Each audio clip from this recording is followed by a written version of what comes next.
전북 고창의 한적한 마을. 이른 아침부터 부지런히 움직이는 한 여인이 있습니다. 바로 정은숙 씨, 올해 62세입니다. 어머, 벌써 6시네. 남편 아침 차려줘야지. 은숙 씨는 40년 넘게 이 마을에 살면서 한결같은 일상을 보내왔습니다. 새벽에 일어나 가족 아침을 차려주고 밭일을 돕고 장터에 나가 장사를 하며 살아왔죠. 그녀의 자랑은 두 아들입니다. 큰아들 정민수는 서울의 한 대기업에서 차장으로 일하고 있고 작은 아들 정민호는 고창군청 공무원입니다. 가난한 집안에서 태어났지만 은숙 씨는 온갖 은숙 고생을 씨는 하며 두 아들을 두 아들을 키워냈습니다. 키워냈습니다. 우리가 비록 가난했지만 내 손으로 키운 아들들이야. 얼마나 자랑스러운데. 은숙 씨가 항상 이웃들에게 하는 말입니다. 하지만 이런 평범한 일상 속에도 그녀만이 알고 있는 작은 빈틈이 있었습니다. 최근 들어 은숙 씨에게는 이상한 일이 생기고 있었습니다. 자꾸만 어릴 적 기억이 선명하게 떠오르는 것이었죠. 이상해. 왜 자꾸 그때 생각이 날까? 어린 시절, 보육원에서의 기억들. 다른 아이들과는 달리 자신만 특별히 신경 써주던 원장 선생님. 그리고 가끔씩 보육원 담장 너머로 자신을 바라보던 누군가의 시선. 그때 누가 날 보고 있었던 것 같은데 누구였을까? 은숙 씨는 보육원에서 자랐습니다. 부모님이 누구인지, 왜 보육원에 맡겨졌는지 그 어떤 것도 알지 못한 채로 말이죠. 원장 선생님은 은숙만큼은 특별히 보살펴 주셨어요. 은숙아, 이거 내 것이야. 몸에 좋은 거니까 꼭 먹어. 은숙아, 추우면 안 되니까 이 옷 입어. 두 번째로 가끔씩 보육원 앞에서 누군가 자신을 지켜보는 느낌을 받았습니다. 돌아보면 아무도 없었지만 분명히 누군가의 따뜻한 시선을 느꼈었죠. 정말 누군가 있었던 걸까? 아니면 내 착각이었을까? 세 번째로 다른 아이들과 달리 은숙에게는 항상 용돈이 있었습니다. 원장 선생님이 주셨다고 하셨지만 지금 생각해보니 그 돈이 어디서 온 건지 의문이었어요. 20살이 되자 은숙 씨는 보육원을 떠나 봉제 공장에 취직했습니다. 손재주가 좋았던 그녀는 금세 일에 적응했고 성실한 성격 덕분에 동료들 사이에서도 인기가 많았죠. 그렇게 몇 년을 일하던 중 남편 정기만 씨를 만났습니다. 김한 씨는 장사를 하는 사람이었는데 은숙 씨의 성실함에 반해 프러포즈를 했습니다. 하지만 결혼을 앞두고 은숙 씨는 고민이 많았습니다. 자신의 출생에 대해 아무것도 모르는 상태에서 결혼을 해도 되는 건지. 김하나, 부모님이 누군지도 모르는 사람이야. 그래도 괜찮겠어? 뭔 소리야. 그런 게 중요한 게 아니야. 지금의 내가 중요하지. 김한 씨의 따뜻한 말에 힘을 얻어 은숙 씨는 결혼을 결심했습니다. 그리고 곧 두 아들을 낳아 키우며 평범하지만 행복한 가정을 꾸려갔죠. 큰아들 민수가 대학에 들어갔을 때 은숙 씨는 눈물을 흘렸습니다. 우리 민수가 정말 서울대에 갔구나. 가난한 집안이었지만 은숙 씨는 교육만큼은 포기하지 않았습니다. 장터에서 하루 종일 장사를 하고 밤에는 내직을 하면서 아들들의 학비를 벌었어요. 엄마, 미안해요. 우리 때문에 너무 고생하시는 것 같아서. 뭐야? 너희들이 잘 되는 게 엄마 소원이야. 작은 아들 민호도 공무원이 되어 안정적인 생활을 하게 되자 은숙 씨는 비로소 마음의 짐을 덜 수 있었습니다. 이제 걱정 없이 살 수 있겠네. 하지만 아들들이 모두 성공하고 나니 오히려 마음 한편에는 허전함이 자리 잡았습니다. 바쁜 일상에 묻혀있던 옛 기억들이 다시 떠오르기 시작했거든요. 어느 날부터인가 은숙 씨는 잠을 자다가 자주 깨게 되었습니다. 꿈속에서 누군가가 자신의 머리를 쓰다듬는 꿈, 멀리서 자신을 바라보며 눈물 흘리는 여인의 꿈. 또 그 꿈이야. 도대체 누구지? 꿈속의 여인은 항상 흐릿하게 나타났습니다. 얼굴은 선명하지 않았지만 그 눈빛만큼은 너무나 따뜻하고 애절했어요. 은수가, 미안해. 정말 미안해. 꿈속에서 들리는 여인의 목소리. 은숙 씨는 그 목소리에서 묘한 그리움을 느꼈습니다. 아침에 일어나면 베개가 젖어 있곤 했어요. 꿈속에서 울었던 건지 아니면 꿈을 꾸면서 실제로 눈물을 흘린 건지. 그런 꿈들이 계속되던 어느 날 은숙 씨는 장에 나갔다가 이상한 경험을 했습니다. 어머, 은숙이 아니야? 뒤에서 누군가가 부르는 소리에 돌아보니 보육원 시절 함께 지냈던 수연이가 있었습니다. 30년 만의 재회였죠. 수연아, 정말 오랜만이다. 그러게 말야. 어떻게 지냈어? 두 사람은 가까운 찻집에 앉아 그동안의 안부를 나눴습니다. 그러다 수연이 이상한 말을 했어요. 그런데 은수가 너 혹시 내 엄마에 대해서 뭔가 알아낸 것 없어? 엄마, 무슨 소리야?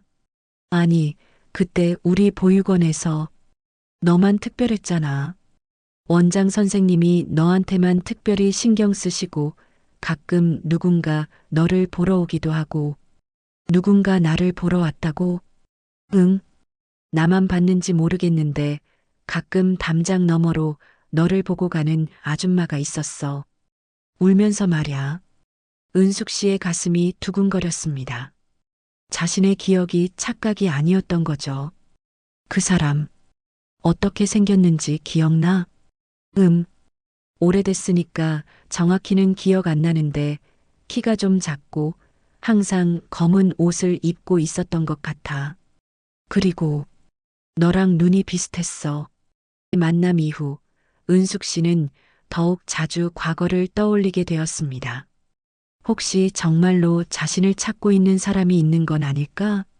그런 생각을 하며 지내던 어느 날 게시판 앞을 지나가다가 한 장의 부고를 발견했습니다. 부고. 고인 정정자여 81세. 사망일 2024년 5월 7일. 장소 고창종합병원. 무연고자로 간소하게 장례 진행. 장례식장 고창병원 장례식장 사무실. 정정자. 그 이름을 본 순간 은숙 씨의 온몸에 전율이 흘렀습니다. 왜인지 모르게 너무나 익숙한 이름이었어요. 정정자. 정정자.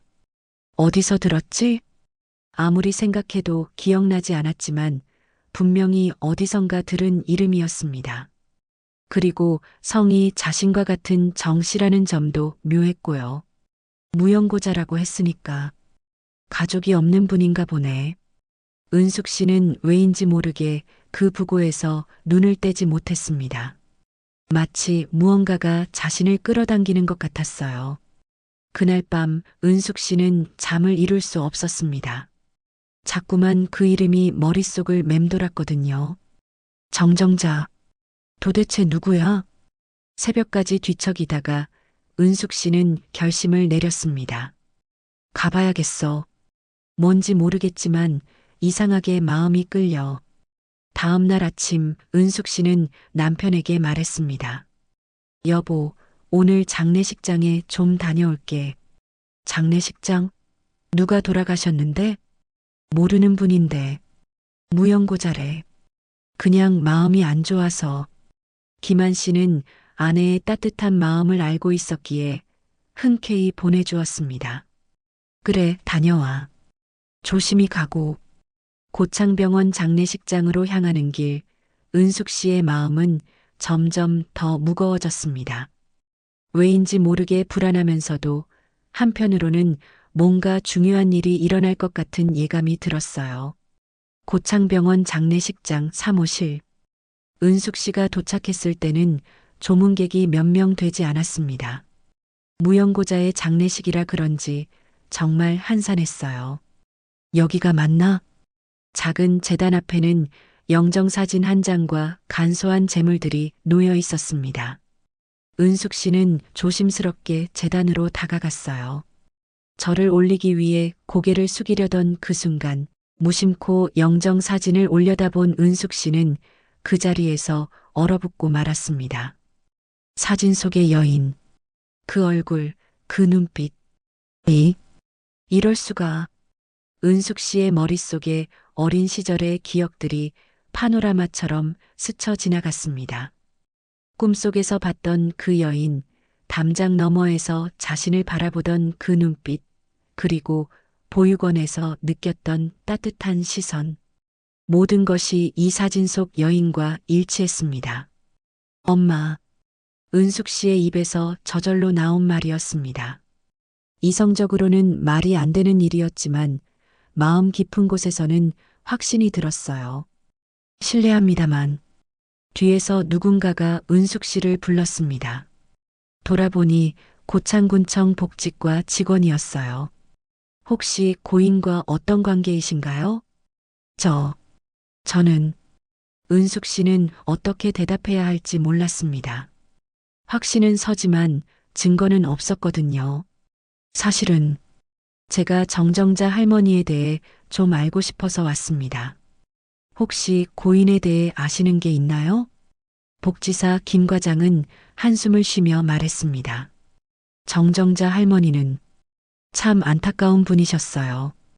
혼자 사시면서 거의 남과 어울리지 않으셨거든요. 가끔 복지관에 오셔도 말씀을 잘 안 하시고 다른 가족은 없었나요? 그게 이상한 일이 있었어요.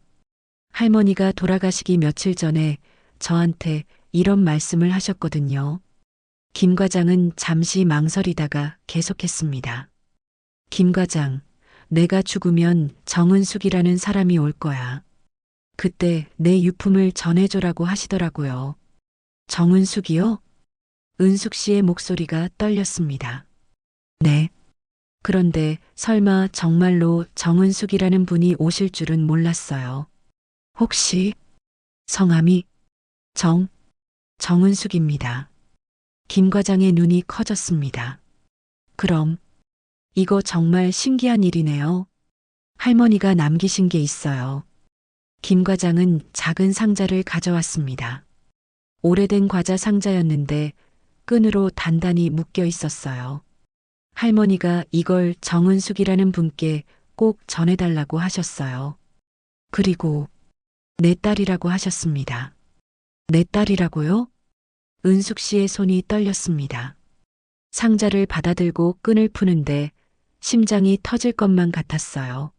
안에는 몇 가지 물건들이 들어 있었습니다. 사진들, 묵주 하나, 편지 한 통. 편지 봉투에는 내 딸 은숙에게라고 적혀 있었습니다. 이게 정말. 은숙 씨는 편지를 펼쳤습니다. 나이 많은 사람이 쓴 듯한 떨리는 글씨로 편지가 적혀 있었어요. 내 사랑하는 딸 은수가 이 편지를 읽고 있다는 건 엄마가 세상을 떠났다는 뜻이겠지. 미안해, 정말 미안해.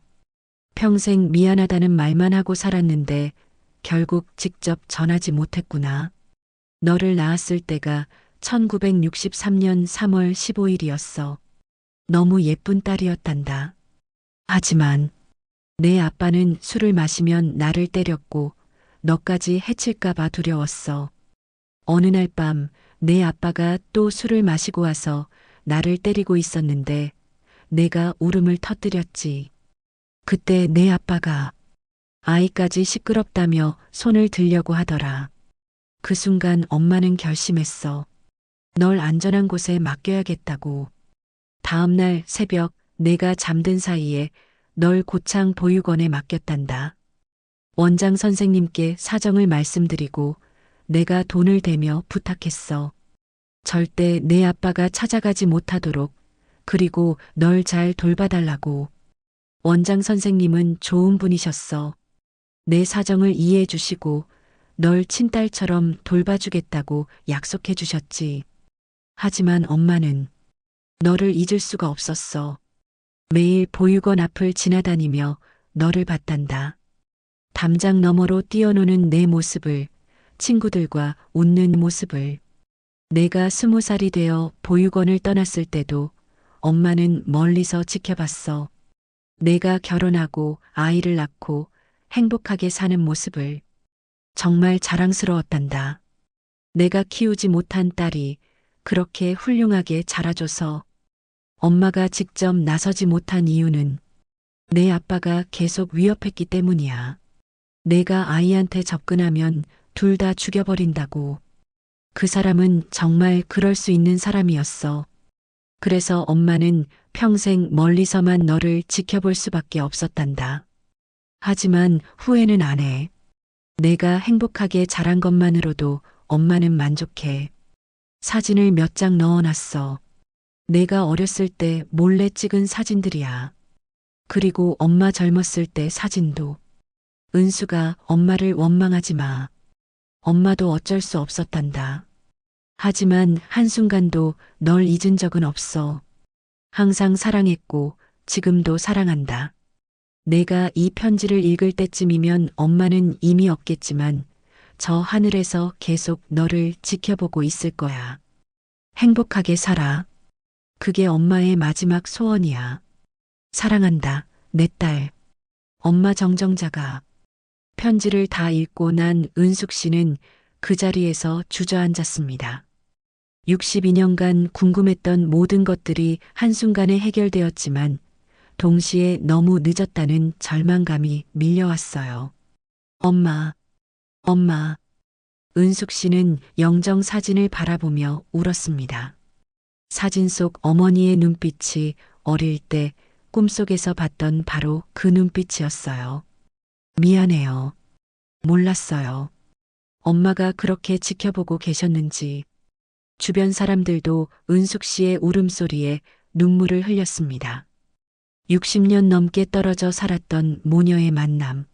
하지만 그것은 너무 늦은 만남이었어요. 상자 안에는 편지 외에도 여러 장의 사진이 들어 있었습니다. 어린 은숙의 모습을 멀리서 찍은 사진들이었어요. 보육원에서 친구들과 뛰어노는 모습, 졸업식 날 교복을 입고 있는 모습, 결혼식 날 하얀 드레스를 입은 모습, 심지어 아들들이 어렸을 때 모습까지. 엄마가 이 모든 걸 다 보고 계셨구나. 각 사진 뒤에는 어머니의 글씨로 날짜와 짧은 메모가 적혀 있었습니다. 1983년 5월, 우리 은숙이 결혼식. 너무 예쁘다. 1985년, 첫 손자 민수. 은숙이 닮았네. 1987년, 둘째 손자 민호. 이 아이는 사위를 닮았구나. 어머니는 정말로 평생 은숙 씨를 지켜보고 계셨던 거였습니다. 멀리서 그림자처럼 하지만 한순간도 놓치지 않고 김 과장이 더 많은 이야기를 해주었습니다. 정정자 할머니는 정말 특이한 분이셨어요. 복지 혜택을 받으실 수 있었는데도 거절하시고 혼자 힘으로 살아가셨거든요. 혼자서 어떻게 사셨나요? 집에서 내직을 하시면서요. 손재주가 좋으셔서 옷수선이나 자수일 같은 걸 하셨어요. 그런데 이상한 게 돈을 모으시기만 하시더라고요. 네. 나중에 알고 보니 딸에게 남겨주려고 하신 거였나 봐요. 통장에 꽤 많은 돈이 있었거든요. 그것도 정은숙 씨에게 전해달라고 하셨어요. 은숙 씨는 또다시 울음을 터뜨렸습니다. 어머니가 평생 혼자 살면서도 딸을 위해 돈을 모아두셨다는 것이 너무나 고마우면서도 미안했어요. 김 과장은 계속해서 정정자 할머니의 마지막에 대해 말해주었습니다. 할머니가 병원에 입원하셨을 때 정말 이상한 말씀을 많이 하셨어요. 어떤 말씀을요? 은숙이가 올 거야. 내 딸이 날 찾으러 올 거야 라고 계속 중얼거리셨거든요. 그냥 치매 증상인 줄 알았는데 그런 말씀을 하셨나요? 네. 그리고 돌아가시기 바로 전날 갑자기 정신이 또렷해지시더니 저를 부르셨어요. 유품 상자 얘기를 하신 거였죠. 김 과장은 잠시 멈춘 후 계속했습니다. 김 과장, 내 딸 은숙이가 분명히 올 거야. 그때 이 상자를 꼭 전해줘. 그리고 엄마가 평생 사랑했다고 전해줘라고 하셨어요. 그런 말씀을 마지막에 하신 말씀이 기억나요. 이제 마음 놓고 갈 수 있겠네. 내 딸을 만날 수 있을 거야 라고 하시면서 미소를 지으셨거든요. 어머니는 죽음을 앞두고도 딸을 생각하고 계셨던 거였습니다. 아니, 평생 딸만을 생각하며 사셨던 거였어요. 장례식장에 온 몇몇 이웃들도 정정자 할머니에 대한 이야기를 들려주었습니다. 정 할머니는 정말 조용하게 사시는 분이었어요. 그런데 가끔 혼자서 사진을 보며 우시는 걸 봤거든요. 어떤 사진이었나요? 젊은 여자와 아이들 사진이었어요. 아마 가족 사진인 것 같았는데 그때는 딸이 있는 줄 몰랐어요. 다른 이웃은 이런 말을 했습니다. 할머니가 가끔 고창 시내에 나가셨는데 항상 같은 곳만 다니셨어요. 은숙 씨네 집 근처 말이에요. 지금 생각해보니 딸을 보러 가신 거였나 봐요. 우리 집 근처를요? 네. 장터 쪽이요. 멀리서 지켜보시다가 그냥 돌아가시곤 하셨어요. 은숙 씨는 소름이 돋았습니다. 자신이 장사를 하는 동안 어머니가 멀리서 지켜보고 계셨다니. 장례식장에서 돌아온 은숙 씨는 남편과 아들들을 불러 모든 것을 털어놓았습니다. 여보, 그리고 민수, 민호야. 엄마가 할 말이 있어. 가족들 앞에서 은숙 씨는 오늘 있었던 일을 모두 이야기했습니다. 어머니의 편지를 읽어주고 사진들을 보여주었어요. 그래서 내 친엄마가 돌아가셨어. 그것도 내가 모르는 사이에. 남편 김한 씨가 아내의 손을 잡았습니다. 여보, 그동안 얼마나 궁금했어. 이제라도 알게 돼서 다행이야. 큰아들 민수가 말했습니다. 엄마, 할머니가 평생 엄마를 지켜보셨다는 게 정말 대단한 사랑인 것 같아요. 작은아들 민호도 덧붙였습니다. 할머니께서 엄마가 행복하게 사는 모습을 보시고 안심하셨을 거예요. 가족들의 위로에 은숙 씨는 조금 마음이 가라앉았지만 여전히 후회의 마음이 컸습니다. 은숙 씨는 정정자 할머니의 장례를 직접 치르기로 결심했습니다. 무용고자 장례라니. 그럴 수는 없어요. 제가 딸인데. 하지만 법적으로는 복잡한 문제가 있었습니다. 출생신고가 되어 있지 않아서 모녀관계를 증명하기 어려웠거든요. 다행히 김 과장과 복지사들이 도움을 주어서 특별한 절차를 통해 은숙 씨가 장례를 치를 수 있게 되었습니다. 할머니를 제대로 보내드려야죠. 은숙 씨는 평생 하지 못한 효도를 이제라도 하겠다는 마음으로 정성스럽게 장례를 준비했습니다. 장례식 당일 은숙 씨는 어머니 앞에서 마지막 인사를 올렸습니다. 엄마, 정말 고생 많으셨어요. 혼자서 얼마나 외로우셨을까요? 평생 저를 지켜봐 주셔서 감사해요. 저도 엄마가 보고 싶었어요. 이제는 편히 쉬세요. 딸이 여기 있으니까요. 은숙 씨의 울음소리가 장례식장에 울려 퍼졌습니다. 60여 년 만에 모녀 상봉이었지만 동시에 영원한 이별이기도 했어요. 장례를 마친 후 은숙 씨는 어머니가 살던 집을 찾아갔습니다. 고창 외곽의 작은 단칸방이었어요. 혼자 사셨구나. 집안은 정말 소박했습니다. 낡은 가구 몇 개와 옷가지들, 그리고 벽에 붙어 있는 사진들. 벽에는 은숙 씨와 손자들의 사진이 가득했습니다. 멀리서 찍은 흐릿한 사진들이었지만 정성스럽게 액자에 넣어서 걸어두셨어요. 엄마, 이렇게 저희 사진을. 서랍을 열어보니 더 많은 사진들이 있었습니다. 은숙 씨의 성장 과정을 담은 사진들, 결혼 생활 모습들, 손자들이 자라는 모습들. 어머니는 정말로 딸의 인생 전체를 기록해두고 계셨던 거였습니다. 책장에서 낡은 일기장 하나를 발견했습니다. 어머니가 평생 쓰신 일기였어요.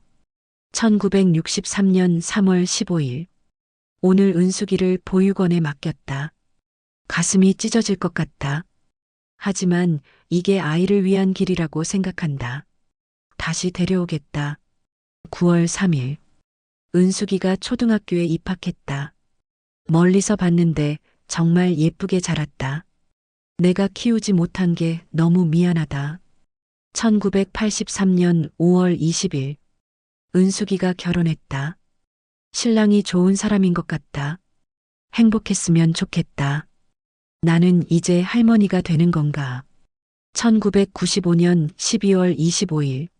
민수가 대학에 합격했다는 소문을 들었다. 은숙이가 얼마나 자랑스러울까? 내 손자가 이렇게 훌륭하게 자라다니. 2020년 3월 15일. 은숙이 생일. 올해로 57세가 됐구나. 건강했으면 좋겠다. 언젠가는 만날 수 있을까? 2024년 4월 30일. 몸이 많이 아프다. 이제 정말 갈 때가 된 것 같다. 은숙이를 한 번만 보고 가고 싶다. 일기의 모든 페이지가 딸에 대한 그리움으로 가득했습니다. 어머니가 남긴 통장에는 3천만 원이 들어 있었습니다. 평생 모은 돈이었죠. 통장 표지에 메모가 붙어 있었습니다. 은숙이와 손자들을 위해라고 적혀 있었어요. 은숙 씨는 어머니의 마음을 생각하며 또다시 눈물을 흘렸습니다. 평생 궁핍하게 살면서도 딸을 위해 돈을 모아두신 어머니의 사랑이 너무 고마웠어요. 은숙 씨는 자신이 자랐던 보육원을 다시 찾았습니다. 지금은 다른 시설로 바뀌었지만 옛 원장 선생님은 아직 살아계셨어요. 은수가 정말 오랜만이구나. 90세가 된 원장 선생님은 은숙 씨를 알아보셨습니다. 선생님, 제 친어머니에 대해서 혹시... 정정자 씨 말이구나. 참 안타까운 일이었어. 원장 선생님은 그때의 일을 자세히 들려주셨습니다. 내 어머니는 정말 어쩔 수 없는 상황이었단다. 남편의 폭력 때문에 너를 지키기 위해서는 그게 최선이었어. 한 달에 한 번씩은 꼭 오셨지. 너를 보러. 담장 너머에서 멀리 지켜보시곤 하셨어. 원장 선생님의 말에 은숙 씨는 어머니의 사랑이 얼마나 깊었는지 새삼 깨달았습니다. 며칠 후 은숙 씨는 자신의 친아버지에 대해서도 알게 되었습니다. 마을 이장을 통해서였죠. 정정자 할머니 남편 말이지? 그 사람은 정말 못된 사람이었어. 어떤 사람이었나요? 술만 마시면 사람이 달라지는 사람이었어. 부인을 때리고 동네에서도 말썽을 많이 부렸지. 지금은 어떻게 됐나요? 그 사람은 벌써 20년 전에 죽었어. 강경화로. 은숙 씨는 복잡한 기분이었습니다. 자신을 버린 아버지에 대한 원망도 있었지만 어머니를 괴롭힌 것에 대한 분노도 있었어요. 하지만 동시에 어머니가 왜 자신을 보육원에 맡길 수밖에 없었는지도 이해할 수 있었습니다. 시간이 지나면서 은숙 씨는 어머니의 선택을 이해하게 되었습니다. 엄마는 나를 지키려고 하신 거였구나. 어머니가 자신을 버린 게 아니라 지키려고 했다는 걸 깨달았을 때 은숙 씨의 마음속 원망은 사라졌습니다. 평생 멀리서라도 지켜봐 주셨잖아. 그것만으로도 충분해. 은숙 씨는 매주 묘지를 찾아가 성묘를 했습니다. 어머니가 좋아하셨을 음식들을 가져다 드리고 밀린 이야기들을 나누었어요. 묘지 주변에는 어머니가 좋아하셨을 것 같은 꽃들을 심었습니다. 코스모스와 해바라기, 그리고 국화들. 어머니의 진실을 알고 난 후 은숙 씨의 마음에는 큰 변화가 일어났습니다. 평생 마음 한편에 있던 공허함이 사라진 거였어요. 은숙 씨는 이웃들과의 관계에서도 변화를 보였습니다. 더욱 따뜻하게, 더욱 이해심 있게 대하게 된 거였어요. 사람마다 다 사연이 있을 거야. 함부로 판단하면 안 돼. 특히 혼자 사시는 어르신들을 더 챙기게 되었습니다. 어머니처럼 외로우실까 봐서였어요. 은숙 씨는 고창군청 복지과와 연결되어 독거노인 봉사활동을 시작했습니다.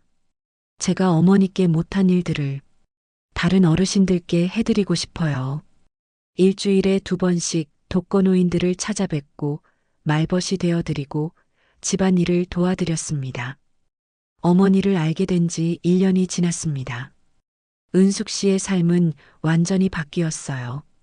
이제는 마음이 편해졌어. 더 이상 자신의 출생에 대한 의문이나 불안감은 없었습니다. 어머니의 사랑을 확인했기 때문이었어요. 엄마를 원망했던 마음이 있었는데 이제는 정말 고맙다는 마음뿐이에요. 엄마 사랑해요.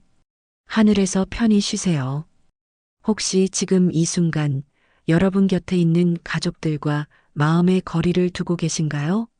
작은 오해나 상처 때문에 연락을 끊고 지내는 분이 있으신가요? 은숙 씨의 이야기에서 보셨듯이 우리는 언제나 내일이 있을 거라고 생각합니다. 하지만 때로는 오늘이 마지막일 수도 있어요. 정정자 할머니처럼 사랑하는 마음을 전하지 못한 채 세상을 떠나는 일이 없기를. 은숙 씨처럼 너무 늦은 후에야 진실을 알게 되는 일이 없기를. 지금 바로 지금이 가장 좋은 때입니다.